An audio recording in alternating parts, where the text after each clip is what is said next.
जाने के लिए इंतज़ार करती हैं बाप, भाई या शौहर का, लेकिन उनकी ये मोहताजी अब ख़त्म कर दी है स्कूटी ने। ऐसी ही एक खुद मुख्तार लड़की सुमैया से आज हम आपकी मुलाकात करवाएंगे। जब मैंने नई नई स्कूटी ली थी तो मेरी मम्मा मुझे उठा के कहती थी उठो जाओ अंडे ले आओ जाके।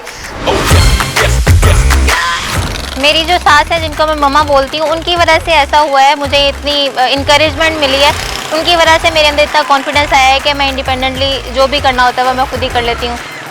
मुड़ मुड़ के देखते हैं ऐसे जैसे कोई एलियन जा रहा है। और इसके अलावा लोग आवाज़ें कसते हैं, बातें करते हैं, टॉन्ट मारते हैं, तो ये चीज़ें बहुत सारी फेस करनी पड़ती हैं। लेकिन बेहतर यही होता है कि आप इसको इन सब चीज़ों को इग्नोर करके अपने काम पे फोकस करें। फैमिली ने बहुत सपोर्ट किया हर स्टेप पे, हर चीज़ में। और बहुत सारे ऐसे होते हैं जो कहते हैं कि नहीं बाहर नहीं, अकेले नहीं जाना, तो इन चीज़ों का कोई भी उनकी ना कोई रिस्ट्रिक्शन नहीं है। मेरे अपनी मर्ज़ी होती है जहाँ पे भी जाना चाहूँ। बहुत सारी चीज़ें ऐसी हैं जो मैं अब वेट नहीं करना पड़ता। जैसे अक्सर मेरा बेटा बीमार हो जाए तो मैं वेट करती थी पूरा दिन के अब आएंगे लेके जाएंगे उसको डॉक्टर के। अब जब वो बीमार होता है तो मैं खुद ही ले जाती हूँ। दूसरा, घर में किसी चीज़ की कमी हो रही हो, कोई चीज़ लाने वाली हो, तो वो मैं खुद ही ले आती हूँ। बहुत अच्छा फील होता है, इंडिपेंडेंट फील होता है, सिक्योर फील होता है।